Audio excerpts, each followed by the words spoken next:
श्री स्वामी समर्थ स्वामी आहेत या चॅनलवर आपले स्वागत आहे। स्वामी महाराज तुमच्या सर्वांच्या सगळ्या इच्छा पूर्ण करोत एवढी स्वामींचरणी प्रार्थना। 2024 हे वर्ष आता संपतच आलेलं आहे। 2024 मध्ये अनेकांना अनेक अडचणी अनेक समस्या आलेली असतील, पण काही जणांना चांगलेही गेले असणार आहे।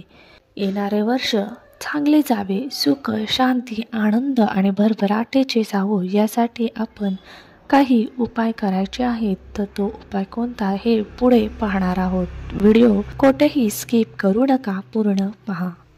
मागे काय झाले हे सर्व विसरून पुढे कसं जायचं हे आता आपण पाहूया। घरामध्ये अनेक गोष्टी आपण ठेवत असतो, अनेक हौशीने अनेक गरजेच्या वस्तू ठेवत असतो।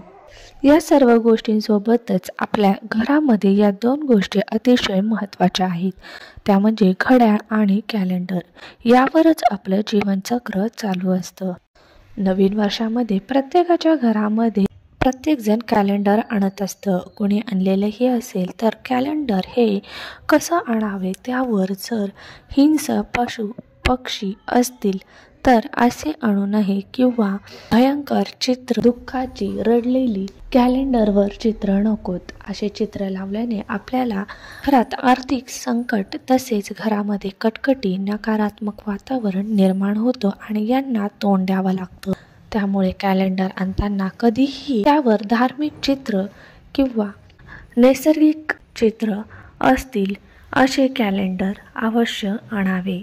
कॅलेंडर लावताना तुम्हाला दरवाजा मागे कधीही लावायचे नाही। कॅलेंडरची दिशा ठरलेली आहे, याने आपल्या जीवनावर खूप मोठा बदल होत असतो। कॅलेंडर तुम्ही दक्षिण दिशा सोडून इतर उत्तर पूर्व आणि पश्चिम या दिशेला लावू शकता। एखादी गोष्ट आपल्याला हवी असेल तर आपण घरामध्ये सतत बोलायचं असतं, कारण वास्तू आपली नेहमी तथास्तु बोलत असते। यामुळे या नवीन वर्षामध्ये तरी तुम्ही घरामध्ये चांगलंच बोलण्याचा प्रयत्न केला पाहिजे।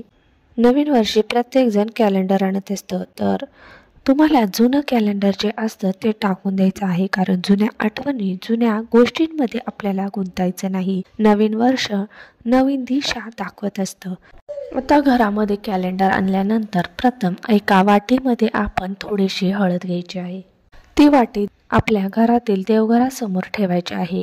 तिथे दिवा प्रज्वलित करायचा आहे, हळदी कुंकू व्हायचं आहे, अक्षता व्हायच्या आहेत व ती वाटी आपल्या उजव्या हातामध्ये धरायची आहे।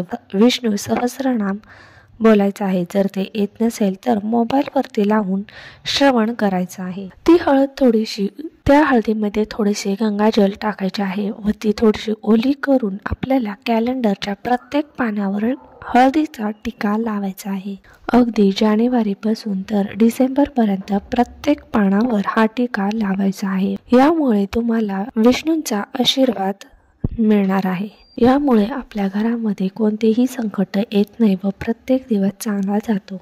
आता याच कॅलेंडरवर आपल्याला एक नंबर लिहायचा आहे। नंबर लिहिण्यासाठी तुम्ही अगदी हिरव्या रंगाचा पेन वापरू शकता। प्रत्येक पेजवरती आपल्याला 520 हा नंबर लिहायचा आहे। हळदीचा टिक्का लावला आहे त्या शेजारी तुम्हाला 520 हा नंबर लिहायचा आहे। यामुळे तुमच्या जीवनात आनंद सुख शांती समृद्धी येणार आहे। तर नक्कीच हा उपाय तुम्ही नवीन वर्षामध्ये करून पाहायचा आहे।